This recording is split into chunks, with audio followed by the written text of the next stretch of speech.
Good morning. So I'm behind in RPGaDAY. So I've tried to participate in this on and off for the last 4 years, and I think I'd only finished one complete year. I've had a couple of periods in my life where I've had to leave YouTube, and unfortunately, much of that was lost. A couple of years ago, um, I was almost to the end. I think we had 4 days left, and Harold of my local group killed himself, and it sent me it sent me into a bit dark place dealing with that. And then last year, I just don't remember what we were doing in August. I think we spent much of the time, Dell and I, trying to play games and prepare maybe to start our role playing game, which we're still working on. Anyway, long story short, it has been a crazy couple of weeks for me, and I have enjoyed this last year immensely in the tabletop hobby. Not only role playing during one of the worst periods in probably our lifetimes as far as a global pandemic, lots of reasons to actually turn to your tabletop, turn to your friends, turn to your family, and enjoy all of those things. It made so aware by this crazy last, 13, 14 months. I'm not certain exactly when it all started, but so I thought I would do this year, and then I had some issues personally. Again, August always seems to be, ironically, a tough time for me, either personally, professionally, or something. But this year I'm trying to catch up. So this video, by the way, it's August 6th, so I'm going to try to cover the first 6 days in this video, and then I'll try to do I may have to do videos where I put together 3 or 4 in a row, just because life is so crazy for me right now, and still I'm trying to edit and Dark Age of Man for the guys and get to the next phase of our own role playing game. So I've always appreciated this particular event because it is community focused and it is positive.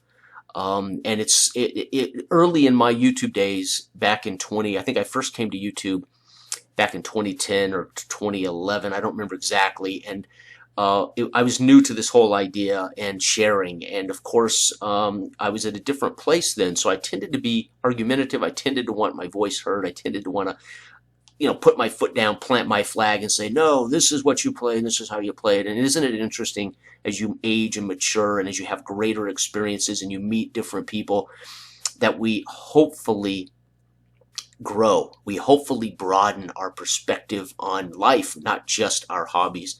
And I can honestly, I hope with humility, admit that I'm a better person today because of the 10 years I spent on and off the community with my fellow gamers and my friends and acquaintances, etc. And I think it's made my life richer and it's made my gaming experiences richer. So let's get started on this particular year, 2021, and I will do the best I can to finish it this year. I cannot make any promises, but I do like to contribute positively. So welcome to Roleplay Cafe. This is Del Branham's channel, and years ago he invited me to be a partner on the channel and just share our role playing and all of our stuff. And so here I am, and I greatly appreciate that because it allows us to really focus on role-playing on this channel and actual plays, trying to play as many different games as we can, as well as sharing our insights when we are not so swamped. Dell and I have both been crazy busy with life changes. So anyway, long story short, I have my own channel, of course, which I play sports, tabletops games. I had returned to the thing of my youth. The thing I loved so much as a kid outside of Dungeons & Dragons was tabletop sports games. And I've had a fantastic year sharing in this tabletop sports community as well. Remarkably positive and remarkably as every bit as great a community as the role-playing game community. Truly fantastic. So I've been blessed to find another community of my tabletop hobby as well. So some of this may actually refer to those tabletop games, and either way, it will be positive. So day one, scenario. This is fascinating because scenario for me was huge, and it was huge when I came back last year, and Dell and I began to do more one-on-one gaming, and you can see those games on the channel, and we began to develop.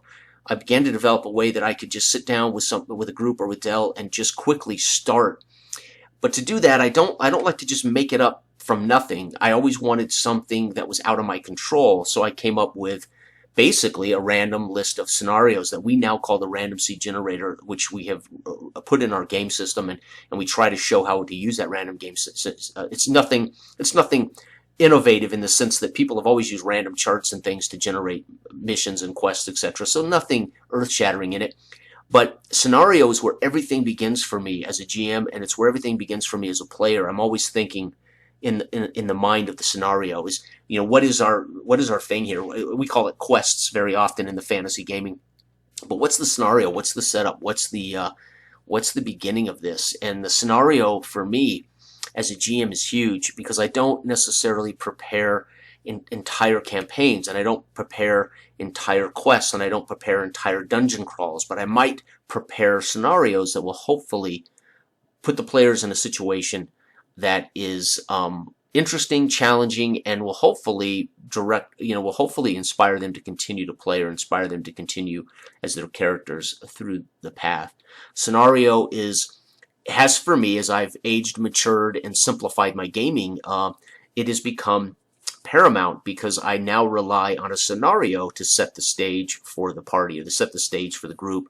And that scenario can be the country they're in, and what's happening in the country when we start the session. It could be the little village they're in, and what is currently happening around them. What's the scenario happening around them? And it can be, certainly in tabletop sports, scenarios are usually grilled down to the game. This is game number 4 of the 2015 season, and the scenario is undefeated team A is playing undefeated team B. Oh my God, let's see who's undefeated at the end of this amazing sporting event. So scenario is huge for me, and it can be seen in a multitude of different ways. And the scenario is really what I use as a GM to set the stage now. Because I don't prepare as much as I used to. I use a different I use a different pathway to play now as a DM and a GM at the table. Map. Well, what can I say? This maps for me growing up were literally general. They were the only map that mattered to me was the one I was looking at behind a DM screen, and I had to describe that map to the players. I wouldn't give them maps, and I would describe that you're moving 30 feet north, and you come to a crossroads. And I think this is how most kids learn to play, the dungeon crawl. And then you look at an overview, like a map of the world. If you read the Tolkien books as a kid, your mind would light up at those hand-drawn maps. And so those became inspirational visual aesthetics. But for the most part, maps were never relevant to me until about 6 years ago, when I started really playing with the local guys, and I started using maps laid out on the table and we would hex crawl, which I had never done before. The idea of just traveling from point A to point B on a map. They would pick a direction to go, and I'm doing it today, even in my solitaire experience with 4 Against the Darkness, which I've shared on this channel. I'm using my Broadlands Overland map. That's the player's map. I have a personal map that's the GM's map for actual role-playing games.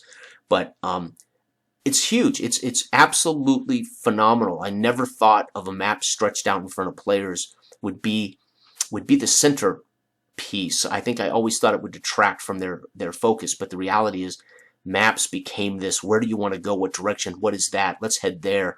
And for me, it also became a prompt for writing a book that went with all those things on the map. So I had took a hardback notebook and started putting what the details were of those things that were on the map, and then you slowly flesh those out into tables and charts, and you flesh it out into key NPCs. And when they visit, you might even scratch notes in that book that say I didn't know who the mayor was of Harrowtown, but now I do, thanks to Harold saying, it's Mr. Fancyfoots, and now Mr. Fancyfoots is the right, and you could jot it into your, because it was made live by the player, and it became part of it. And that was inspired by the map and them saying, we want to head to Harrow, which is the halfling, country in the halfling capital city. And so maps have only become important to me as a GM, and certainly as a tabletop gamer, in the last, I would say, 6 years. Pretty remarkable. Tactic. It says risk, support, image. I'm not sure if I'm doing this exactly correct. Sorry if I am not. And tactic. A tactic for me, oh, well, Lord, I've never been a tactical role-play gamer. I've always been, and I hate to say this, but to me, Dungeons & Dragons and I'm talking basic, old D&D for me, was always theater of the mind first. And I know that's not where it came from. Its origins were a war game and many people played with the pewter minis and painted them. And when we were kids, my buddies would bring the little pewter minis to the table and set them in front of their characters, despite my not providing them a three-dimensional world on the table to engage in those minis. The reality is, I never saw D&D as a tactical game, and so tactics for me, again, only became relevant when we were talking actual sports, or I was doing something that required that we had strategy or tactics. So tactics for me were always pretty vague when it came to the gaming scenario. Trying board games this last couple of years, more than I ever have, and I don't mean Monopoly, I don't mean Risk, I mean giving BattleTech a try and giving some of these free print and play solo war games a try. I began to recognize the value of tactics as what the game's about. If I'd ever been a war gamer, there would have been no question. But I again, never been one to utilize tactics so much as part of my role-playing experience. And again, that's something that I've still haven't experienced even as a player, really. I'm sure, again, if I played a lot of Pathfinder, if I played a lot of, there would be this sense of tactical play is as relevant, if not more relevant than actual character play, role play. As far as support, what I imagine, or what is the risk of tactics? For me, it's always risk reward. So even in theater of the mind play, the thing about what I grew up with, the D&D, the dungeon crawl, the very lethal game, is it was always about risk. Players had to weigh, as characters, do we go through this door? I've got 3 hit points left. Their tactical choices were really, we got 1 torch, 1 day of rations, and I've got 3 hit points left and my spells are out. They always were able to utilize tactics just as a life or death situation. And so tactics came from the idea of survival. And that's all we needed tactically as kids. And it's still one of the things I love and I miss about not playing D&D as much anymore, is I do miss the thing I grew up with, the dungeon crawl, the risk reward, lethality, flavor, and then watching characters grow from these experiences. Joe sits down with a fighter named Sir Hugh, but Joe really doesn't know who Sir Hugh is until we've had a session, and then he starts to say, "Oh wow, I like Sir Hugh." Or I've had players who hate their own character. They don't really care if Sir Hugh dies, right? So out of that grows role play very often as well, right? It's some people need time to develop their character ideas and then have those show up. And tactics very often is what gives them a chance to present through action their character. Their tactics are defensive. Their tactics are offensive. Their tactics are run like hell. And so we begin to see the character come through their choices tactically. So, and sometimes it becomes a character trait. Sometimes it's a player tactical trait. But everybody at the party will attribute those actions, hopefully, to the character and not to the player. We like to try to remind players that it's the characters that are playing here. It's the characters that are taking these actions and should be showing what they're about through action. Same with it as a GM's role. Show me, don't tell me. Actions very often should support what you're telling me about the world. So, but that's my take on tactic. Weapon. Oh wow, for me, weapon.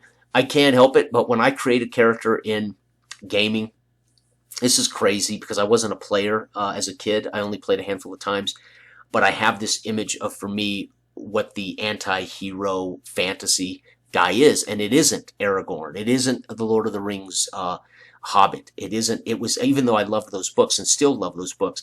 Mine was Jason and Jason the Argonauts. Mine was Perseus. It was the scantily clad Greek hero with a shield and a lone sword. And of course the gladius is my favorite weapon of all time. I love the gladius, the sword of the Romans, and their small shield. And so when I sit down to make a character, I'm very often thinking sword and shield. I'm very often thinking short sword. that can be used defensively, and it can be used in tight ranks.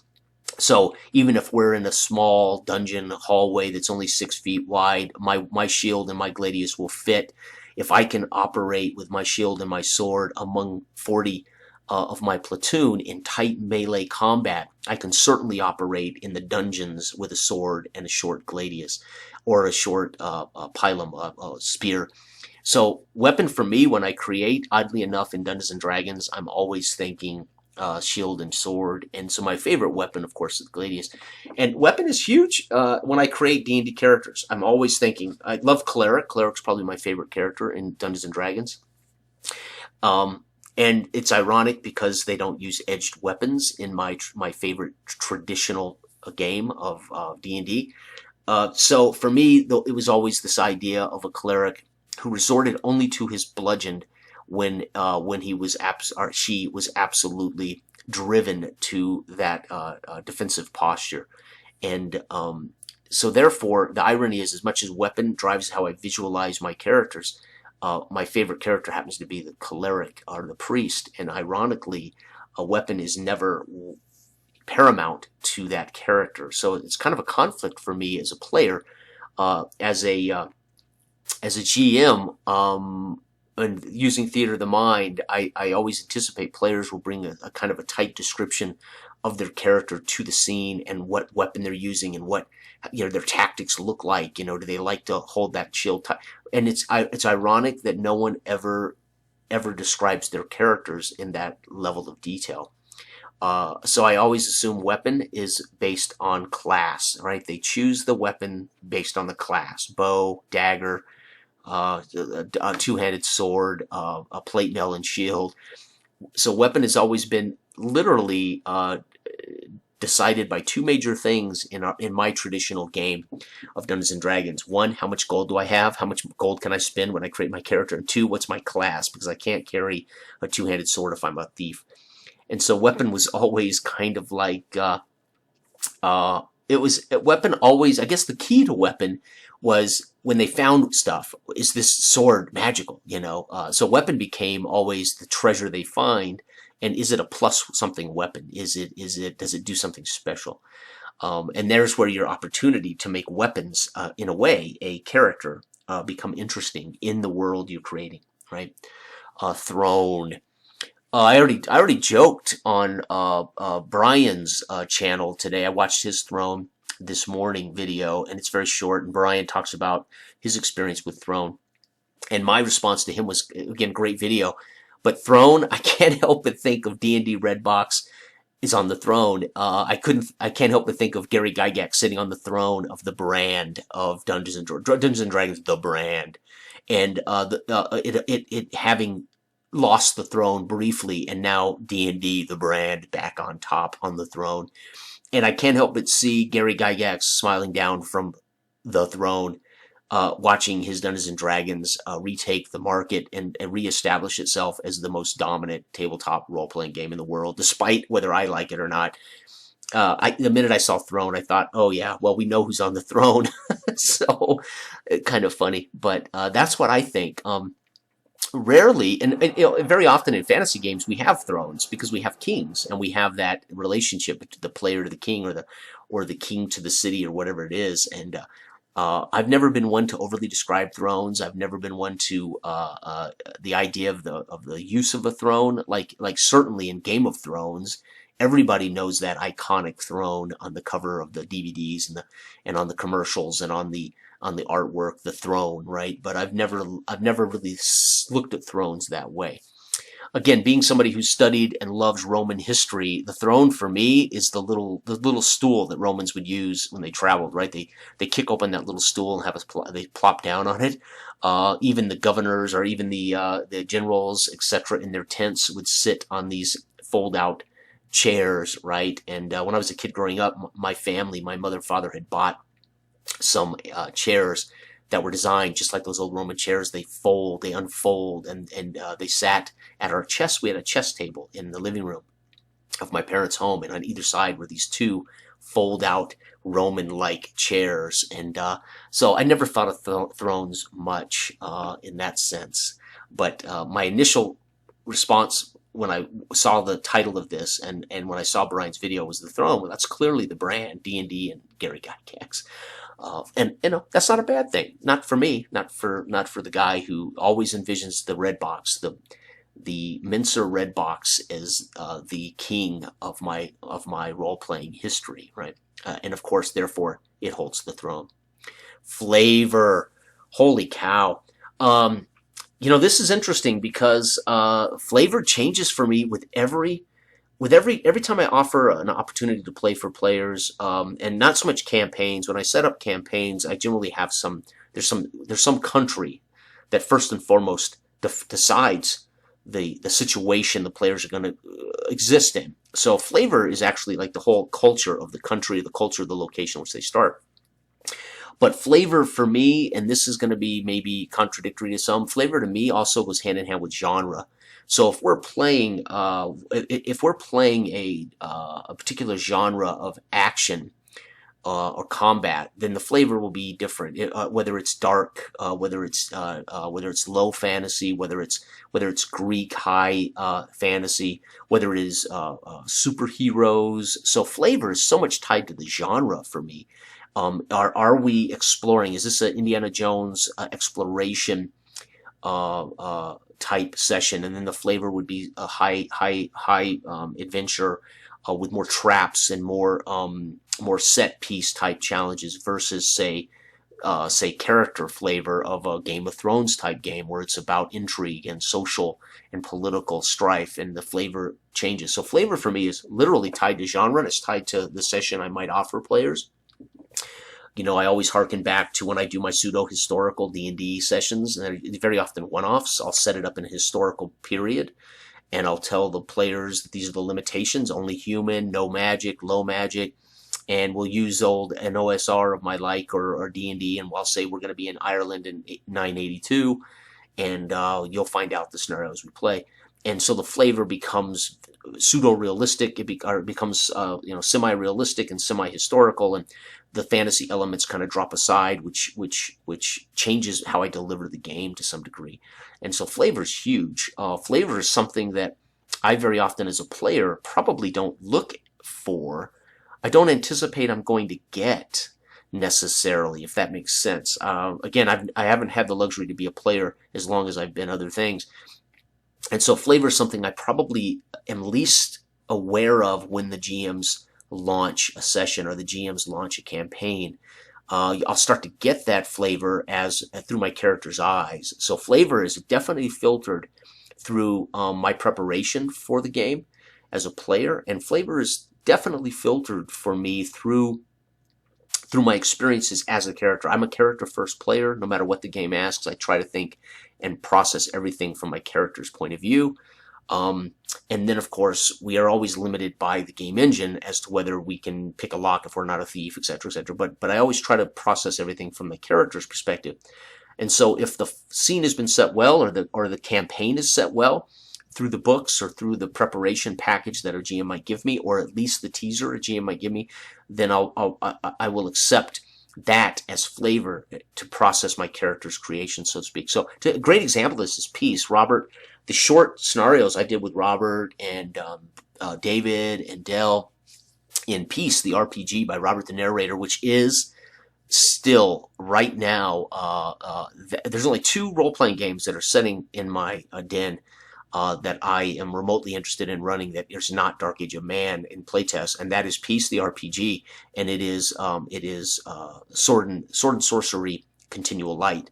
And those are the two games that are actually in my house, in my den. The rest are packed in storage, and those are the only 2 games I'm remotely interested in. And I've had the most fun playing in Peace, and I've had a lot of fun running the 2 sessions I ran of Peace for the locals over the last year. Peace, the book itself sets our flavor. The basic book does a great job of giving us just enough that we know what we're putting our characters into. We know where we're building our characters. There's always great flavor in that Peace book, describing those area locations, those cities, and those ideas and those cultures, and it's just enough to whet the appetite. And then we are hopefully supporting that as a GM for the player.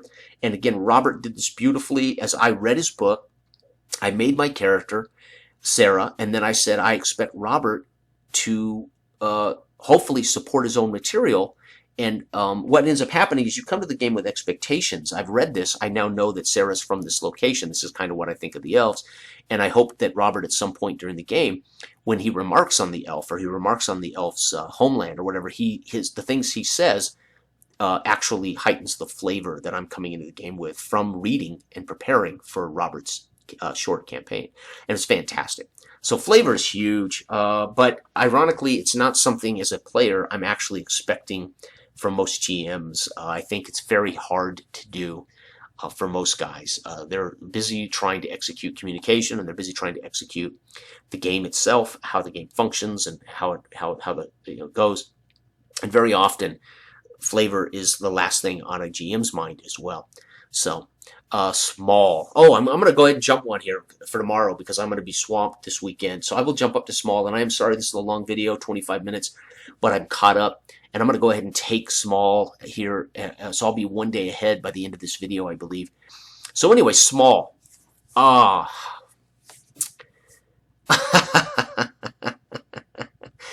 So, okay, well, when I think of small, I think of OSR, simple, right? Small for me is simple. How many pages? How many rules? How big are character sheets? How much stuff do the characters gain as they progress? I think small is very important to me, but I think of small on the same scale I think of simple. Do I need 15 dice? Do I need a map and a large table? Do I need player's handbooks for 4 different classes? Do we need 4 character sheets, one for the character, one for skills, one for all the magic spells they have, and etc., etc. So small is huge for me, and the greater small is, and when I say small, I'm also using this as simple. The more I'm going to play it, the longer I'm going to play it. The more I'm inclined to try it, the more I'm inclined to continue to use it, because I like simple and I like small. And I actually like one-offs. A lot of people don't like one-offs, but I also think of one-offs as small. No, guys, don't worry. You don't have to commit to a 6-month campaign in the old D&D. You don't have to commit to being a thief for the rest of your days. You know, we're going to have a great little one-off session, and it's going to be a little more sophisticated than a dungeon crawl. You guys will start on a hex map, but you can go in any direction, and we're going to derive and so I like one-offs. So small, even for me, is one-offs as well. I'm a big fan of one-offs. And this is the amazing thing about one-offs. As a GM, I really dig one-offs, preparation and play, because people tend to sink their teeth in and accept it for what it's going to be. Let's have fun. Let's just sink into it because we don't have the long-term investment, and they get to enjoy it for what it's worth right here, right now. We're not asking any more from the players. And ironically, though, when I run one-offs as a, say, DM, a small session, so to speak, small group, oh God, I love 3-people groups. Give me a GM and 3 characters, or give me a GM and 2 players. So small in every phase of my gaming is important to me. Tabletop sports games are huge this way, because very easily tabletop sports games can take up a whole table, like good war games, like very deep war games, because you can end up with 11, 40, 22 players on the field, and a football field, and charts, and dice. And so small is so important to me in the hobby. And I think small tends to focus us on the matter at hand. But back to what I was saying, it's funny how when I do small one-offs as a GM, I'm content with that. I'm done with that. I don't have to run that again. I don't have to run those characters again.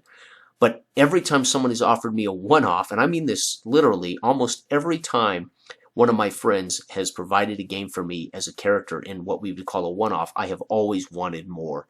So one of the things that's amazing about one-offs or small is it leaves me wanting more. It leaves me wanting to play these characters again. I want to go back to that world again. I want to see this. I want to see Justin run Delta Green again. I'm enjoying those characters. I'm enjoying this small, simple, focused mystery. And then I cannot wait to do it again. So ironically, I actually am, as a player, want to see small grow into big. But as a GM, I'm happy with small in every way, which is interesting. And that's been a change, because I used to run a lot of I wouldn't say they weren't meant to be long campaigns, but they would go from this is going to be 3 or 4 into 3 months or 6 months, and of course multiple characters, because unfortunately, not unfortunately, but in the games I generally choose to run, they are dangerous and they're lethal, and so you'll also see lots of characters come through those campaigns. So, all right, I'm going to stop here because 8 looks very cool. Stream will be the next video I do here on Roleplay Cafe. Thank you all for your patience. I took 30 minutes of your time, but at least I got caught up, and I'm actually a day ahead now. Thank you, Anthony Runeslinger, because he's always the first person in the community to remind me of RPGaDAY through his brilliant work and all of his other choices. And he also does blogs and podcasts, etc. And, of course, all the others in the community, like Ivan, who drop up these RPGaDAY videos on day one and always remind me, oh, yeah, right, RPGaDAY. So anyway, thank you for watching. Happy gaming to everybody out there. It is a wonderful hobby, and it's the perfect time to be in tabletop gaming. And I've said this before, we are in the golden age of tabletop gaming, whether it's war gaming, board gaming, sports gaming, or role-play gaming. It is remarkable, and we are all so blessed with this remarkable age of pen and paper, dice and charts. Get out of here. You gotta love it. Good day.